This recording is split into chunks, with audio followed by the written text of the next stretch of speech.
Dengan menyebut nama Allah yang Maha Pemurah lagi Maha Penyayang. Para sahabat memulai bacaan kitabullah dengan basmalah, dan para ulama sepakat bahwa basmalah merupakan salah satu ayat dari surat An-Naml. Kemudian mereka berselisih pendapat apakah basmalah merupakan ayat tersendiri pada permulaan tiap-tiap surat, ataukah hanya ditulis pada tiap-tiap permulaan surat saja. Atau apakah basmalah merupakan sebagian dari satu ayat pada tiap-tiap surat, atau memang demikian dalam surat Al-Fatihah, tidak pada yang lainnya, ataukah basmalah sengaja ditulis untuk memisahkan antara satu surat dengan yang lainnya, sedangkan ia sendiri bukan merupakan suatu ayat. Mengenai masalah ini banyak pendapat yang dikatakan oleh ulama, baik salaf maupun khalaf.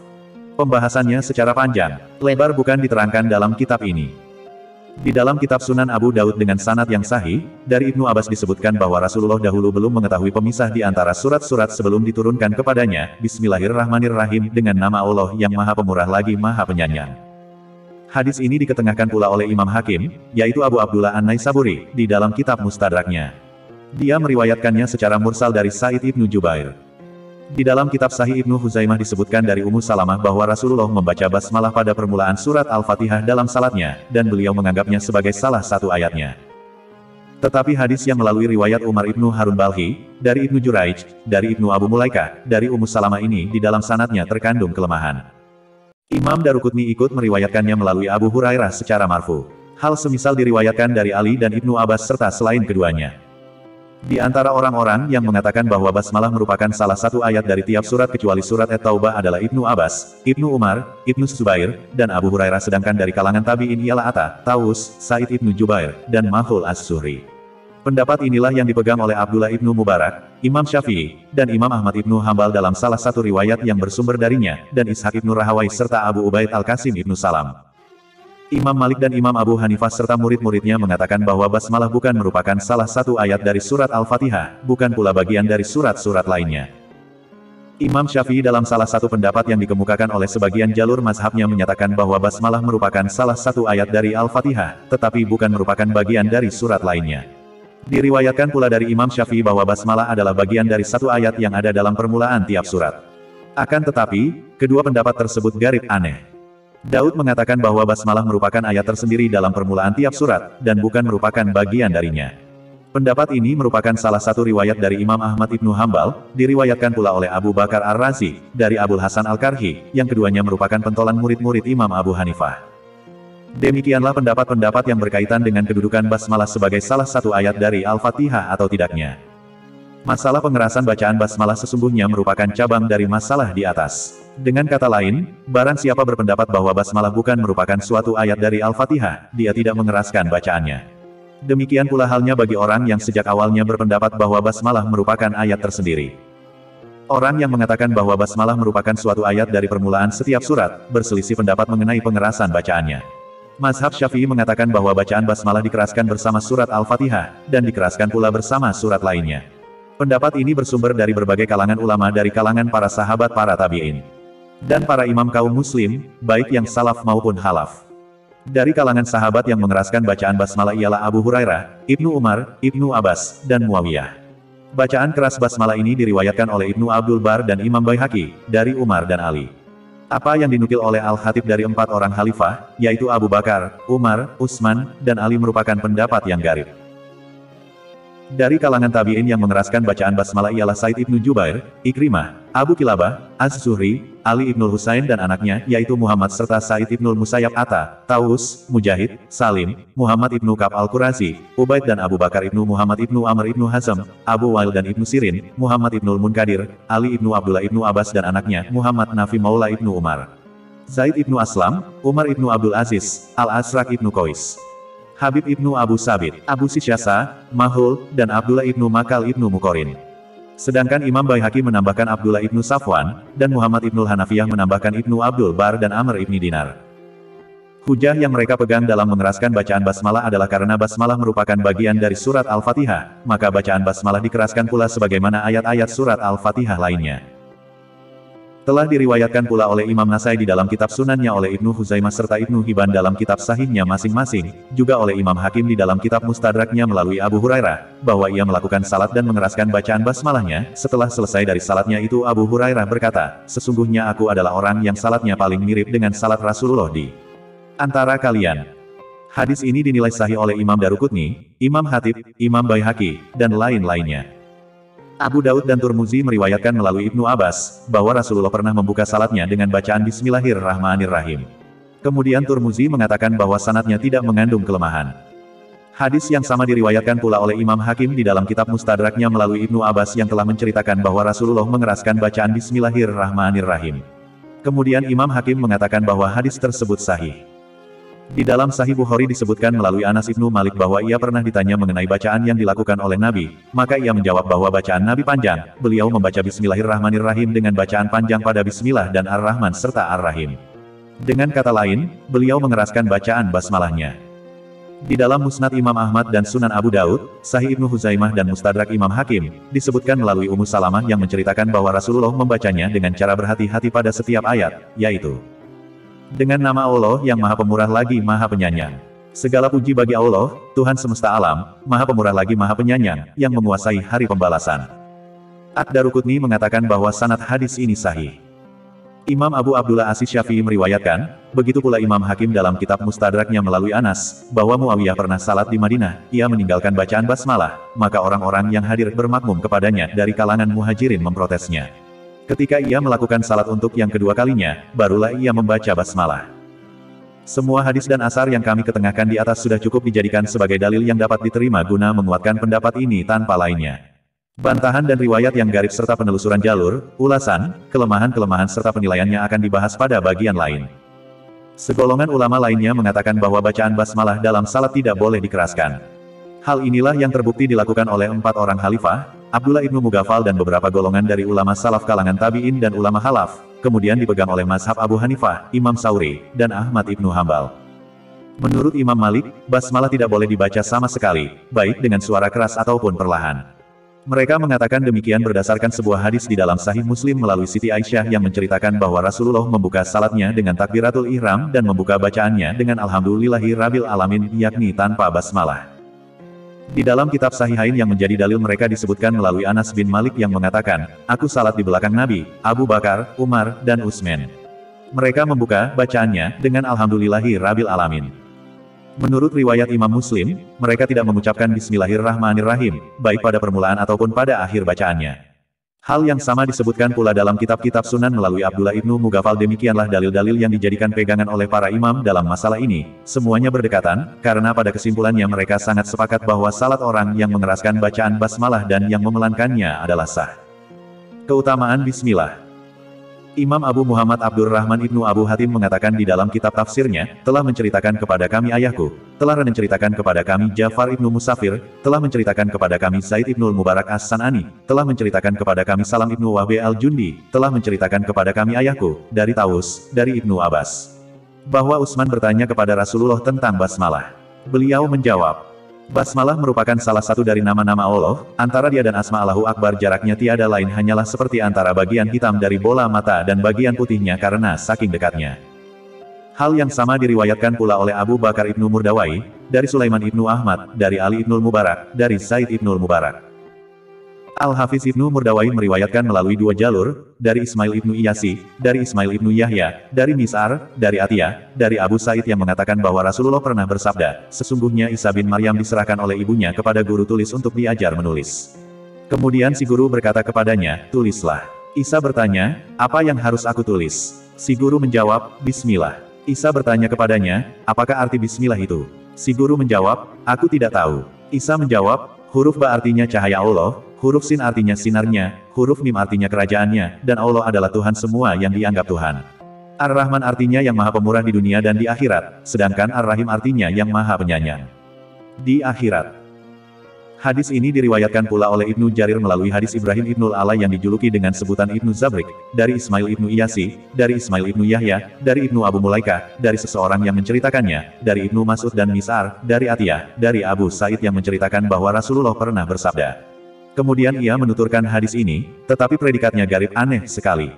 Barangkali berpredikat sahih sampai kepada orang selain Rasulullah, dan barangkali hadis ini termasuk salah satu dari hadis Israiliyat, bukan dari hadis yang marfu. Juwaybir meriwayatkannya pula sebelum dia, dari Dahak. Ibnu Murdawai meriwayatkan dari hadis Yazid Ibnu Khalid, dari Sulaiman Ibnu Buraidah, sedangkan menurut riwayat lain dari Abdul Karim Abu Umayyah, dari Abu Buraidah, dari ayahnya, bahwa Rasulullah bersabda, "Telah diturunkan kepadaku suatu ayat yang belum pernah diturunkan kepada seorang nabi pun selain Sulaiman Ibnu Daud dan aku sendiri, yaitu Bismillahirrahmanirrahim dengan nama Allah yang Maha Pemurah lagi Maha Penyayang." Ibnu Murdawai meriwayatkannya pula berikut sanadnya melalui Abdul Karim Al-Kabir Ibnul Mu'afa Ibnu Imran, dari ayahnya, dari Umar Ibnu Zar, dari Atta Ibnu Abu Rabah, dari Jabir Ibnu Abdullah yang menceritakan bahwa ketika diturunkan kalimat berikut dengan nama Allah yang Maha Pemurah lagi Maha Penyayang, maka seluruh awan lari ke arah timur, angin hening tak bertiup, sedangkan lautan menggelora, semua binatang mendengar melalui telinga mereka, dan semua setan dirajam dari langit. Pada saat itu Allah bersumpah dengan menyebut keagungan dan kemuliaannya bahwa tidak sekali-kali asmanya yang ada dalam basmalah diucapkan terhadap sesuatu melainkan dia pasti memberkatinya. Waqi mengatakan dari Al-Amasi, dari Abu Wa'il, dari Ibnu Mas'ud yang mengatakan bahwa barang siapa yang ingin diselamatkan oleh Allah dari malaikat Zabaniyah yang jumlahnya 19 Zabaniyah adalah juru penyiksa neraka, hendaklah ia membaca dengan nama Allah yang Maha Pemurah lagi Maha Penyayang. Allah akan menjadikan sebuah surga baginya pada setiap huruf dari basmalah untuk menggantikan setiap malaikat Zabaniyah. Hal ini diketengahkan oleh Ibnu Atiyah dan Al-Qurtubi, diperkuat dan didukung oleh Ibnu Atiyah dengan sebuah hadis yang mengatakan, "Sesungguhnya aku melihat lebih dari 30 malaikat berebutan mencatat perkataan seorang lelaki yang mengucapkan, Rabbana walakal hamdu hamdan kasiran tayyiban mubarakan fih, wahai Tuhan kami, bagimulah segala puji dengan pujian yang sebanyak-banyaknya, baik lagi diberkati, mengingat jumlah semua hurufnya ada 19. Dan dalil-dalil lainnya. Imam Ahmad Ibnu Hambal di dalam kitab Musnadnya mengatakan bahwa, telah menceritakan kepada kami Muhammad Ibnu Ja'far, telah menceritakan kepada kami Syubah, dari Asim yang mengatakan bahwa ia pernah mendengar dari Abu Tamim yang menceritakan hadis dari orang yang pernah membonceng Nabi. Si pembonceng menceritakan, unta kendaraan Nabi terperosok, maka aku mengatakan, celakalah setan. Maka Nabi bersabda, "Janganlah kamu katakan, celakalah setan, karena sesungguhnya jika kamu katakan demikian, maka ia makin membesar," lalu mengatakan, "Dengan kekuatanku niscaya aku dapat mengalahkannya. Tetapi jika kamu katakan, dengan nama Allah, niscaya si setan makin mengecil hingga bentuknya menjadi sebesar lalat." Demikian menurut riwayat Imam Ahmad. Imam Nasai di dalam kitab Al-Yaumu wal Lailah dan Ibnu Murdawai di dalam kitab tafsirnya telah meriwayatkan melalui hadis Khalid Al-Haza, dari Abu Tamimah yaitu Al-Hujaimi, dari Abul Mali Ibnu Usama Ibnu Umair, dari ayahnya yang menceritakan bahwa ia pernah membonceng Nabi. Selanjutnya dia menuturkan hadis hingga sampai pada sabda Nabi yang mengatakan, "Jangan kamu katakan demikian, karena sesungguhnya setan nanti akan makin membesar hingga bentuknya seperti rumah. Tetapi katakanlah Bismillah dengan nama Allah, karena sesungguhnya dia akan mengecil hingga bentuknya seperti lalat." Demikian itu terjadi berkat kalimat Bismillah. Karena itu, pada permulaan setiap perbuatan dan ucapan disunatkan terlebih dahulu membaca basmalah. Membaca basmalah disunahkan pada permulaan khutbah, berdasarkan sebuah hadis yang mengatakan, setiap perkara yang tidak dimulai dengan bacaan Bismillahirrahmanirrahim, maka perkara itu kurang sempurna. Disunahkan membaca basmalah di saat hendak memasuki kamar kecil, berdasarkan sebuah hadis yang menganjurkannya. Disunatkan pula membaca basmalah pada permulaan wudhu, berdasarkan sebuah hadis yang disebutkan di dalam Musnad Imam Ahmad dan kitab-kitab sunan. Melalui riwayat Abu Hurairah dan Sa'id Ibnu Zaid serta Abu Sa'id secara marfu, yaitu, tidak ada wudhu bagi orang yang tidak menyebut asma Allah, Bismillah, dalam wudhunya. Hadis ini berpredikat hasan. Di antara ulama ada yang mewajibkannya di saat hendak melakukan zikir, dan di antara mereka ada pula yang mewajibkannya secara mutlak. Membaca basmalah disunatkan pula di saat hendak melakukan penyembelihan, menurut mazhab Imam Syafi'i dan segolongan ulama. Ulama lain mengatakan wajib dikala hendak melakukan zikir, juga wajib secara mutlak menurut pendapat sebagian dari mereka, seperti yang akan dijelaskan pada bagian lain. Ar-Razi di dalam kitab tafsirnya menyebutkan hadis mengenai keutamaan basmalah, antara lain dari Abu Hurairah disebutkan bahwa Rasulullah pernah bersabda, "Apabila kamu mendatangi istrimu, maka sebutlah asma Allah, karena sesungguhnya apabila ditakdirkan bagimu punya anak, niscaya akan dicatatkan bagimu kebaikan-kebaikan menurut bilangan helaan napasnya dan napas-napas keturunannya." Akan tetapi, hadis ini tidak ada asalnya, dan aku penulis, yakni Ibnu Katsir, belum pernah melihatnya dalam suatu kitab pun di antara kitab-kitab yang dapat dipegang, tidak pula pada yang lainnya. Disunatkan membaca basmalah di saat hendak makan, seperti apa yang disebutkan di dalam hadis Sahih Muslim yang menyebutkan bahwa Rasulullah pernah bersabda kepada anak tirinya, yaitu Umar ibnu Abu Salamah, "Ucapkanlah Bismillah, dan makanlah dengan tangan kananmu serta makanlah makanan yang dekat denganmu." Sebagian ulama mewajibkan membaca basmalah dalam keadaan seperti itu. Disunatkan pula membaca basmalah di saat hendak melakukan senggama, seperti yang disebutkan dalam hadis Sahihain melalui Ibnu Abbas, bahwa Rasulullah telah bersabda. Seandainya seseorang di antara kalian hendak mendatangi istrinya, lalu ia mengucapkan, dengan menyebut asma Allah. Ya Allah, jauhkanlah kami dari setan dan jauhkanlah setan dari apa yang engkau rezekikan anugerahkan kepada kami.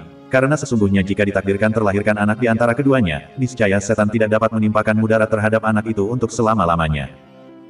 Berawal dari pengertian ini dapat dikatakan bahwa kedua pendapat di kalangan ahli nahwu dalam masalah lafaz yang dijadikan ta'aluk kaitan oleh huruf ba dalam kalimat bismillah, apakah berupa fiil atau isim, keduanya sama-sama mendekati kebenaran. Masing-masing pendapat memang ada contohnya di dalam Al-Quran. Pendapat yang mengatakan bahwa ta'aluknya berupa isim, hingga bentuk lengkapnya menjadi seperti berikut, dengan menyebut asma Allah kumulai, contohnya di dalam Al-Quran ialah firman-Nya. Dan Nuh berkata, naiklah kamu sekalian ke dalamnya dengan menyebut nama Allah di waktu berlayar dan berlabuh. Sesungguhnya Tuhanku benar-benar Maha Pengampun lagi Maha Penyayang. Hud, pukul 11.41. Orang yang memperkirakannya dalam bentuk fiil, baik fiil amar ataupun habar kalimat berita contohnya ialah, aku memulai dengan menyebut asma Allah atau dengan nama Allah aku memulai, seperti pengertian yang terkandung di dalam firman-Nya. Bacalah dengan menyebut nama Tuhanmu yang menciptakan. Al-Alaq, 96:1. Kedua pendapat tersebut benar, karena suatu fiil pasti mempunyai masdar. Maka Anda boleh memperkirakan ta'aluknya dalam bentuk fiil atau masdarnya. Yang demikian itu disesuaikan dengan pekerjaan yang akan dibacakan basmalah untuknya, misalnya duduk, berdiri, makan, minum, membaca, wudhu, ataupun salat. Hal yang dianjurkan ialah membaca basmalah dikala hendak melakukan semua hal yang disebutkan untuk memperoleh berkah dan rahmat serta pertolongan dalam menyelesaikannya dan agar diterima oleh Allah. Ibnu Jarir dan Ibnu Abu Hatim meriwayatkan melalui hadis Bisir Ibnu Imarah, dari Abu Raub, dari Dahak, dari Ibnu Abbas yang mengatakan bahwa hal yang mula-mula dibawa turun oleh malaikat Jibril kepada Nabi Muhammad ialah, Hai Muhammad, katakanlah, aku berlindung kepada Allah yang maha mendengar lagi maha mengetahui dari godaan setan yang terkutuk. Kemudian malaikat Jibril berkata, katakanlah Bismillahirrahmanirrahim dengan nama Allah yang maha pemurah lagi maha penyayang. Jibril berkata kepadanya, Hai Muhammad, sebutlah asma Allah, bacalah dengan menyebut asma Allah, Tuhanmu dan berdiri serta duduklah dengan menyebut asma Allah, menurut lafaz Ibnu Jarir. Apakah lafaz isim, yang ada pada lafaz bismi, merupakan musama, yang diberi nama atau lainnya? Dalam hal ini ada 3 pendapat, yaitu: pertama, isim adalah musama, yang diberi nama. Pendapat ini dikatakan oleh Abu Ubaidah dan Imam Sibawai, kemudian dipilih oleh Al-Baqilani dan Ibnu Faurak, dikatakan pula oleh Ar-Razi, yaitu Muhammad Ibnu Umar, yang dikenal dengan julukan Ibnu Khatib Ar-Rai di dalam mukadimah kitab tafsirnya. Kedua, menurut golongan Al-Hashwiyah, Al-Karamiyah, dan Al-Asy'ariyah, isim adalah diri yang diberi nama, tetapi bukan namanya. Ketiga, menurut Mu'tazilah isim bukan menunjukkan yang diberi nama, tetapi merupakan namanya. Menurut pendapat yang terpilih di kalangan kami, isim bukan menunjukkan yang diberi nama. Bukan pula namanya. Kemudian kami simpulkan, jika yang dimaksud dengan istilah isim adalah suara dari huruf-huruf yang tersusun, maka menurut kesimpulannya isim bukanlah musama, sekalipun menurut makna yang dimaksud dengan isim adalah diri musama yang diberi nama. Hal seperti ini termasuk ke dalam bab menjelaskan hal yang sudah jelas berarti tidak ada gunanya. Maka dapat dibuktikan bahwa melibatkan diri ke dalam pembahasan ini dengan mengadakan semua hipotesis sama saja dengan membuang-buang waktu yang tidak ada guna. Kemudian dibahas hal yang menunjukkan adanya perbedaan antara isim dan musama. Disebutkan bahwa ada kalanya isim memang ada, tetapi musamanya tidak ada, seperti lafaz madum yang tidak ada. Ada kalanya sesuatu itu mempunyai banyak isim, nama, seperti lafaz mutaradif, sinonim. Ada kalanya isimnya satu, sedangkan musamanya berbilang, seperti lafaz yang mustarak, satu lafaz yang mempunyai 2 makna yang bertentangan. Hal tersebut menunjukkan adanya perbedaan antara isim dan musama, dan isim merupakan lafaz, sedangkan musama adalah penampilannya. Musama itu ada kalanya merupakan zat yang mungkin atau wajib keberadaan zatnya. Lafaz an-nar api, dan as-sal es seandainya merupakan musama, niscaya orang yang menyebutnya akan merasakan panasnya api dan dinginnya es. Akan tetapi, tentu saja hal seperti ini tidak akan dikemukakan oleh orang yang berakal waras. Juga karena Allah telah berfirman, Allah mempunyai Asmaul Husna, maka bermohonlah kepadanya dengan menyebut Asmaul Husna itu. Al-A'raf, 7:180. Nabi telah bersabda, sesungguhnya Allah memiliki 99 nama. Ini adalah nama yang banyak, tetapi musamanya adalah Esa, yaitu Allah. Allah pun telah berfirman, Allah mempunyai nama-nama. Al-A'raf, 7:180. Allah telah mengidafahkan nama-nama itu kepada dirinya, seperti yang terdapat di dalam firman-Nya.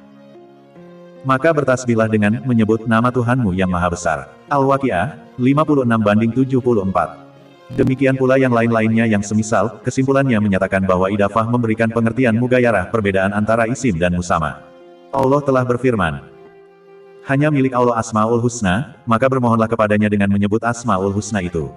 Al-A'raf, 7:180.